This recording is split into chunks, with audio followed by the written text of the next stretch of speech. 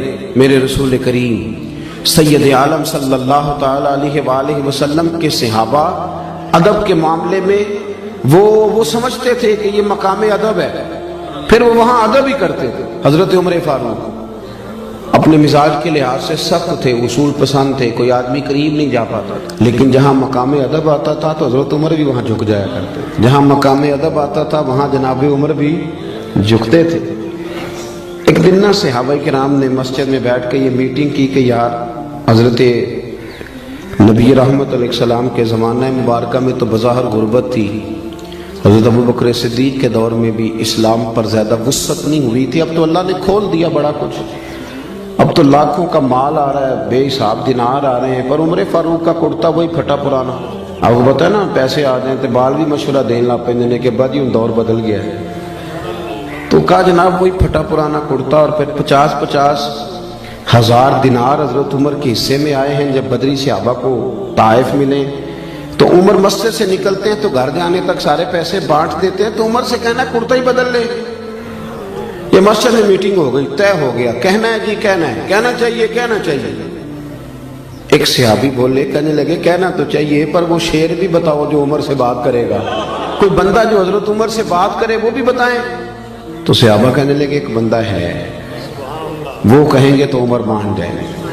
وہ کون ہے؟ کہا مولا علی شیر خدا کرم اللہ تعالی وجہ الکریم۔ ان کی بڑی قربتیں ہیں آپس میں، بڑا پیار ہے۔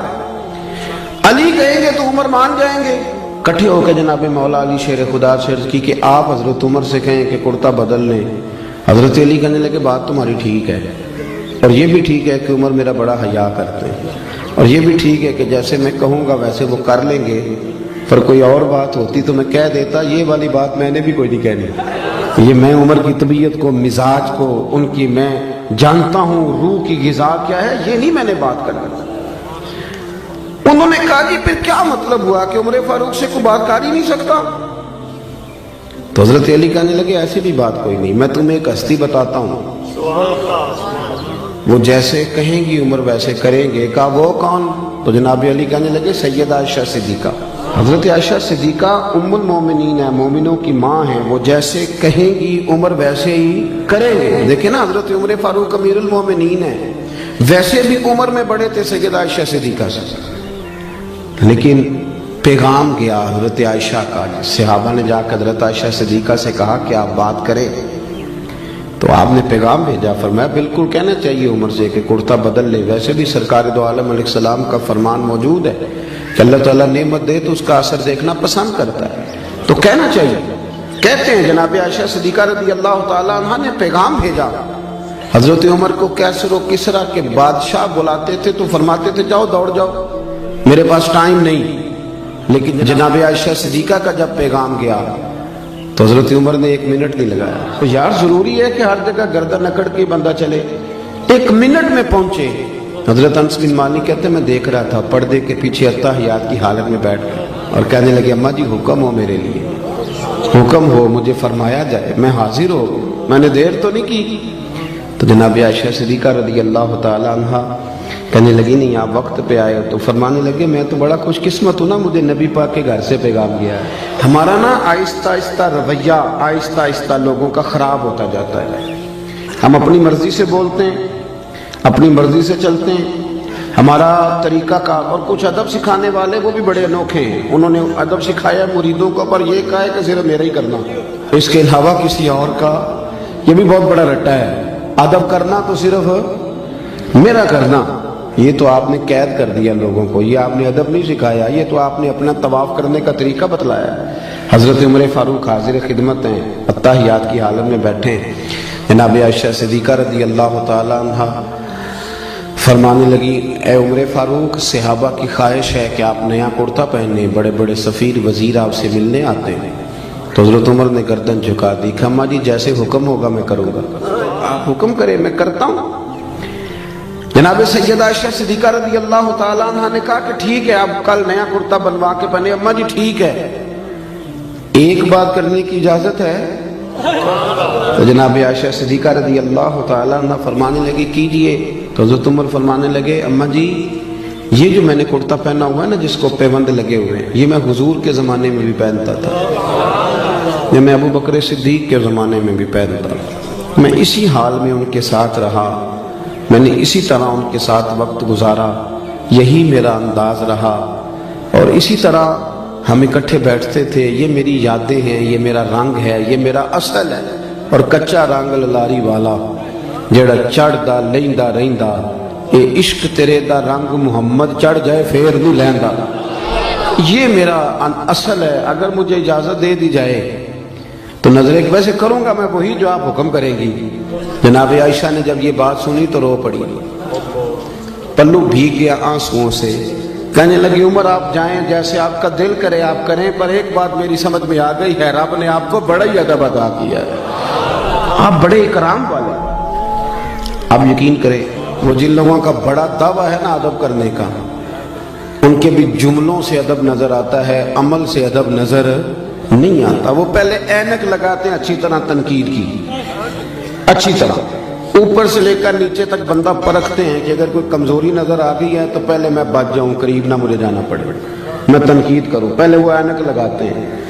اور پھر بھی اگر کوئی ان کی پہنچ پہ پورا اتر ہی آئے تو پھر بھی جو ان کا انداز ہے وہ انداز بتاتا نہیں کہ ان کے اندر ادب ہے، تھوڑا سا ترک ہوتا ہے، تھوڑی احتیاط ہوتی ہے، تھوڑا ایک سلیقہ ہوتا ہے، اور بات کرنے میں، چلنے میں، اٹھنے میں۔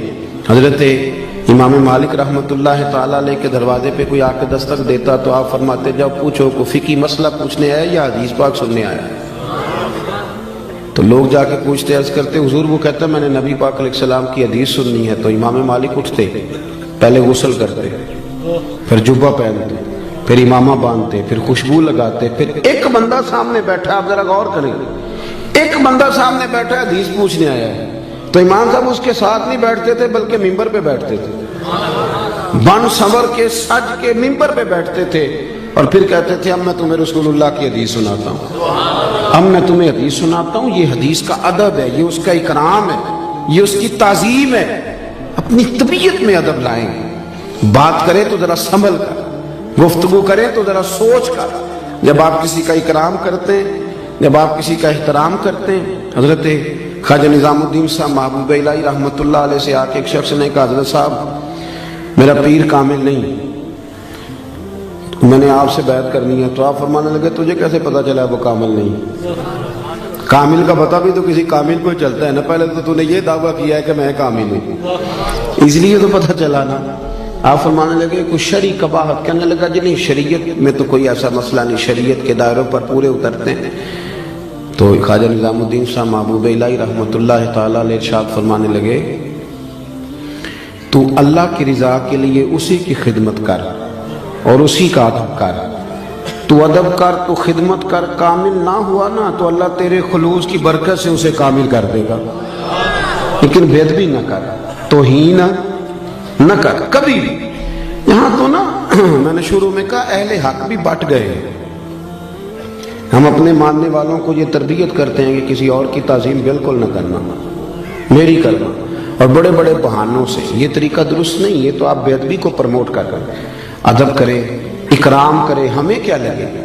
ہم نے تو ادب کرنا ہے کہ بندہ نبی پاک کے مصلی پہ کھڑا ہے، ہم نے تو ادب کرنا ہے وہ نبی پاک کے ممبر پہ بیٹھا ہے۔ بندہ دیکھنا کوئی ضروری تو نہیں نا، نسبت دیکھنی ہے، نسبت دیکھنی ہے، نسبت۔ وہ اب نا ایک اور بھی بحث ہونے لگی ہے، فلانا سید ہے اور فلانا سید ہے۔ میں کہ اللہ اللہ تیرے کو صاحب کچھ نہ حساب کر کے دس کیڑا ہے تو کیڑا نہیں۔ میرے اعلیٰ حضرت بریلوی رحمۃ اللہ نے لکھا ہے جو کہتا ہے نا میں سید ہوں اس کا ادب کرو، تمہیں اللہ ادب کرنے کا اجر عطا کرے گا. تمہیں بحث کرنے کی بھلا کیوں ضرورت پیش آئی؟ تم نے تھرمامیٹر پکڑا، لوگوں کو چیک کرتے پھرتے ہو. ادب کریں، اکرام کریں، اس سے آپ کا وقار بڑھے. حضرت خواجہ قمر الدین سیالوی رحمۃ اللہ علیہ، حضرت شیخ الاسلام رحمۃ اللہ نے پنڈی کے علاقے میں تشریف لے گئے تھے. تو وہاں ایک شاہ جی تھے، وہ بڑی خوبصورت تلاوت کرتے تھے، بڑا سونا قرآن شریف پڑھتے تھے.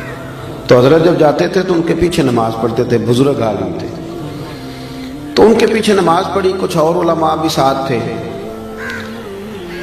ان کے پیچھے جب نماز پڑھی تو نماز کے بعد پتہ چلا کہ شاہ جی سے کوئی ایسی اہم غلطی ہو گئی ہے کہ نماز تو ہوئی ہی نہیں سرے سے. ہمارے بندے تو لقمہ دینے میں بھی 1 منٹ لگاتے ہیں، آپ کو پتہ ہے نا، 1 منٹ لگتا ہے لوگ اسی وقت لقمہ، بلکہ پتہ چل جائے صحیح کہ یہ غلطی ہے. پھر تو خیر صلی اللہ مہربانی فرمائے. پھر تو نہ اور دیکھیں گے بزرگوں کا طریقہ تھا، اگر کوئی عالم کے اندر غلطی محسوس کرتے تھے تو پوچھتے تھے کہ یہ آپ نے کام کیا، اس کی کیا حکمت تھی. لیکن وہ بعض بندے پا نہ پڑھی تھے. ہاں جی، تسی تے بابا سیانے ہو، بڑی گلاں تو اگے بھی ہو گئی ہیں. وہ فٹافٹ لقمہ 1 منٹ سے پہلے مینوں بھی پوچھ لیا جائے، اور ٹھہر جا پہلے پوچھ تو لے، حکمت تو ذرا دیکھ لے. لیکن وہ جلدی ہے نا. مجھے یہ تھوڑا مرض ہے الرجی کا، پیروں پہ زیادہ ہے.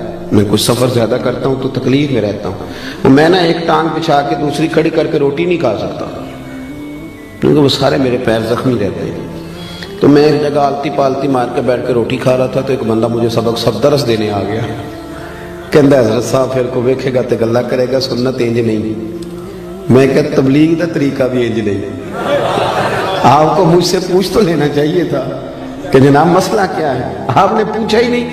آپ کو نہیں پتا کہ قرآن پاک نے کہا ادعو الی سبیل ربک بالحکمہ، جب کسی کو دین کی دعوت دو تو دانائی کے ساتھ دو. آپ پہلے پوچھ تو لیتے، آپ نے تو فٹافٹ جلدی کر دی. اور میں نے موزے اتار کے دکھایا تو کہنے لگا جی میں معذرت چاہنا. تو میں کہے جی گل تو پہلو سوچ دو تے، پھر ذرا تیرے لیے تھوڑی آسانی ہوتی. لیکن ہم اس طرف جانے کو تیار. وہ ایک شاعر نے کہا تھا بھائی کچھ تو مجبوریاں رہی ہوں گی، کچھ تو مجبوریاں رہی ہوں گی، یوں ہی کوئی بے وفا نہیں ہوتا. کہیں تو کوئی تکلیف ہوتی ہے تو انسان بعض اوقات کسی طرف بڑھتا ہے. لیکن فٹافٹ 1 منٹ سے پہلے لوگ تنقید کرتے اور سانس نہیں لیتے، کھڑا ہی نہیں ہونے دیتے. خواجہ قمر الدین سیالوی رحمۃ اللہ تعالیٰ علیہ نا سید صاحب کے پیچھے نماز پڑھی. عالم تھے، سید تھے، حافظ تھے، قاری تھے. غلطی ہو گئی اور غلطی اتنی واضح ہے کہ نماز ہی نہیں ہوئی. ذرا سننا، میں ہوتا تو میرا تو فتویٰ بالکل میری جیب میں ہے. جانے کب مار دے کوئی مجھے کافر کر کے، شہر کا شہر مسلمان بنا بیٹھا ہے. اسی وقت فتویٰ دیتا اور ختم کر دیتا ہر شہر. اتنی عمر ہوگی نماز ہی نہیں پڑھانی ہوگی، پتہ نہیں کیا کچھ کہہ دیتے معاذ اللہ. تو وہ علماء ساتھ تھے، وہ آہستہ آہستہ اشارے ہونے لگے کہ نماز نہیں ہوئی، نماز نہیں ہوئی. تو خواجہ صاحب رحمۃ اللہ علیہ فرمانے لگے پتہ مجھے بھی ہے نماز نہیں ہوئی، لیکن یہ عام بندہ نہیں، یہ سید زادہ ہے. ان کو لقمہ دینا ہے تو میں کچھ جملہ تلاش کر رہا ہوں، کوئی لفظ مل جائے تو لقمہ دوں. خواجہ صاحب بڑے منطقی فلسفی تھے، پر بعض ادب والی جگہ ہوتی ہیں جہاں منطق فلسفے ختم ہو جاتے ہیں، وہاں ادب ہی. دیکھیں نا اعلیٰ حضرت سے بڑا منطقی فلسفی کوئی نہیں. جب ان کا کلام پڑھتے ہیں تو یوں لگتا ہے کہ لفظ خود اعلیٰ حضرت کے سامنے کھڑے ہو جاتے تھے کہ مجھے لکھو، زمین و زمان تمہارے لیے، مکین و مکان.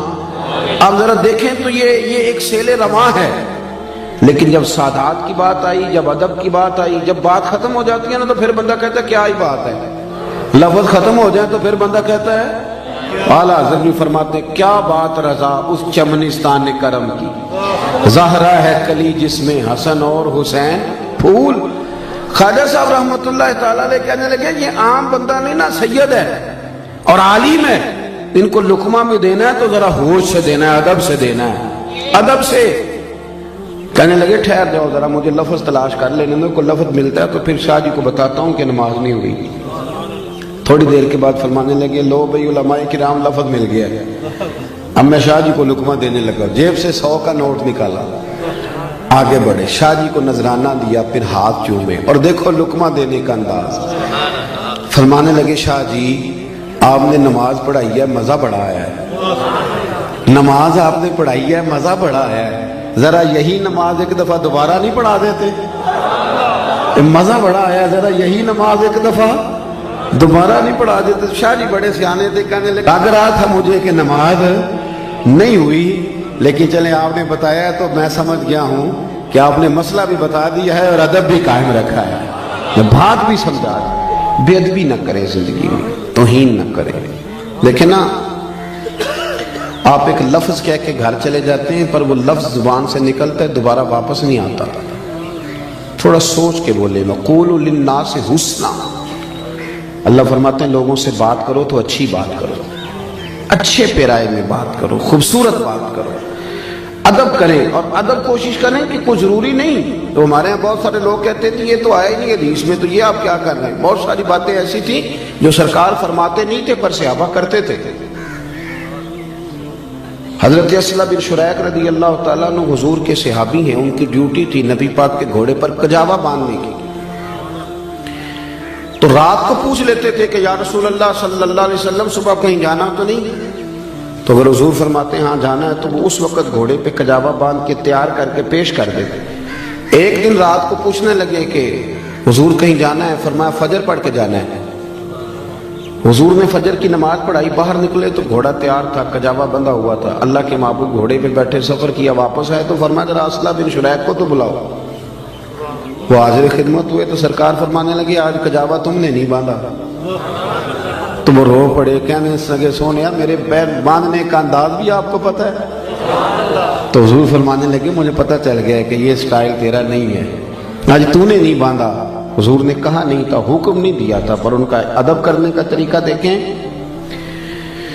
عرض کرنے لگے یا رسول اللہ صلی اللہ تعالی علیہ وسلم رات کو نا میرے اوپر غسل فرض تھا، جب میں صبح اٹھا ہوں تو غسل فرض تھا، اب اگر میں غسل کر کے کجاوا باندھتا تھا تو حکم ماننے میں دیر ہوتی تھی، اور یہ بھی بے ادبی ہے۔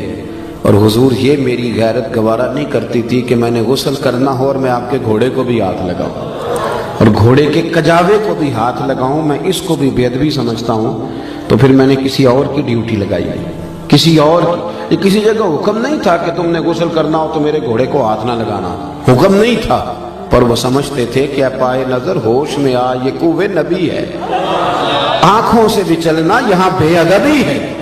اپنی زندگی میں ادب کریں اور اکرام کے ساتھ، ادب کے ساتھ۔ علامہ اسماعیل حقی نے لکھا ہے، بس بات ختم کرنے لگا ہوں، علامہ اسماعیل حقی رحمۃ اللہ نے لکھا ہے کہ ایاز کا جو بیٹا تھا نا تو اس کا نام تھا محمد بن ایاز۔ تو سلطان محمود غزنوی جب اس کو آواز دیتے تھے تو بڑے پیار سے، بڑے میٹھے، اور محمد بن ایاز میری بات سنو۔ ایک دن آواز دی، کہنے لگے ایاز کے بیٹے ذرا آنا، ایاز کے بیٹے ذرا۔ تو ایاز دوڑ کے حاضر ہوا، کہنے لگا حضور غلام زادے سے کوئی غلطی ہو گئی ہے؟ کہا کیوں، کیا ہوا؟ کہنے لگے آج آپ نے نام نہیں لیا، آپ نے کہا ایاز کا بیٹا، پہلے تو آپ محمد بن ایاز کہتے تھے، حالانکہ وہ نام اس کے بیٹے کا تھا، حضور کا نہیں تھا، حضور کے نام پر نام رکھا تھا۔ لیکن محمود غزنوی کیا کہتے ہیں، یہ دیکھیں، یہ بیٹھتے تھے نا حضرت ابو الحسن خرقانی کی بارگاہ میں تو وہاں سے ادب سیکھا تھا۔ کیا کہنے لگے؟ کہنے لگے یہ نام میرے نبی کریم کے نام پہ رکھا گیا ہے، آج میرا وضو نہیں تھا اس لیے میں نے محمد بن ایاز نہیں کہا، میرا وضو نہیں تھا اس لیے میں نے یہ نام اپنی زبان سے ادا۔ تو اپنی زندگی میں نا آپ سمٹیں، بڑا بد نصیب ہوتا ہے وہ بیٹا، بد نصیب ترین وہ بیٹا ہے کہ جس کی اماں اس کے ساتھ بات کرنے میں 100 دفعہ سوچتی ہے کہ کہیں بدتمیزی نہ کر دے، اس کا والد سوچتا ہے کہ پتہ نہیں کہاں سے بولے گا، کوئی غلط بات ہی نہ کر دے، سوچ سمجھ کے جس کے ماں باپ، استاد، مشائخ بھی کھل کے بات نہ کرے۔ اور وہ بڑا نصیبوں والا ہے جس کا ابا بڑا جھڑکتا ہے پر وہ گردن جھکا کے رکھتا ہے، وہ گردن، وہ کہتا ہے میرا والد ہے، مجھے مار بھی دے تو میرا باپ ہے۔ یہ خوش نصیب لوگ ہوتے ہیں، خوش نصیب کہ جن کے ماں باپ کو پتہ ہوتا ہے کہ یہ کبھی بے ادبی نہیں کرے گا۔ اور وہ بڑا بد نصیب ہے کہ جس کے بڑے یہ سوچتے ہیں کہ نہ جانے یہ کیا کرے گا، کہاں بات کرے گا۔ تو میری ساری گفتگو کا خلاصہ یہ کہ زندگی ادب والی بنائیں، پیار والی بنائیں، پریم والی بنائیں۔ ایک ہمارے ہاں اور آج کا ریت چلی ہے جی، وہ کعبے کی طرف ٹانگیں کرنا کون سا حدیث میں منع آیا ہے، وہ فلانی چیز جی آپ تو جان بوجھ کے کر رہے ہیں، اور اللہ تعالیٰ خیر کرے بہت سارے لوگ حرم شریف سے واپس آتے ہیں تو یہ کہانیاں سناتے ہیں آ کے. سن لیں مشکات میں حدیث ہے ایک شخص نے کعبے کی طرف منہ کر کے تھوک دیا تھا. کعبہ سامنے نہیں تھا, کعبے کی طرف. تو حضور نے فرمایا یہ کون ہے؟ یا رسول اللہ فلانی مسجد کا امام ہے. فرمایا آج کے بعد نماز نہ پڑھائے. نماز پڑھانے لگے تو لوگوں نے روک دیا, کہا آپ نماز نہیں پڑھائیں گے, نبی پاک علیہ السلام نے منع کیا. تو وہ حضور کی بارگاہ میں حاضر ہوئے, یا رسول اللہ آپ نے منع کیا؟ حضور نے فرمایا ہاں منع کیا ہے. تو نے میرے سامنے کعبے کی سمت منہ کر کے تھوکا. لفظ دیکھیں حدیث کے. حضور فرمانے لگے تو نے اللہ کو بھی اذیت دیا, اللہ کے رسول کو بھی اذیت دی. یعنی بے ادبی تو اذیت دیتی ہے, تکلیف. اور یہاں لوگ دلیلیں پوچھتے پھرتے ہیں, دلیلیں پوچھتے پھرتے ہیں. ادب کریں. کبھی بھی زندگی میں صحابہ, اہل بیت, تابعین, اولیاء, صوفیاء, علماء, حتیٰ کہ قاری, حافظ, ہمیں ادب کرنا ہے. ہماری ذمہ داری ادب ہے. کسی بندے کا عمل کیا ہے وہ حساب ہم نے نہیں لینا, وہ اللہ نے لینا ہے. وہ اللہ لے لے گا اپنے وقت پہ. ہم حساب ہی کرتے رہتے ہیں اور جو ہمارا اصل کام ہے وہ رہ جاتا ہے. دعا کرتا ہوں اللہ کی بارگاہ میں جو میں نے کہا میرا مالک اسے قبول فرمائے.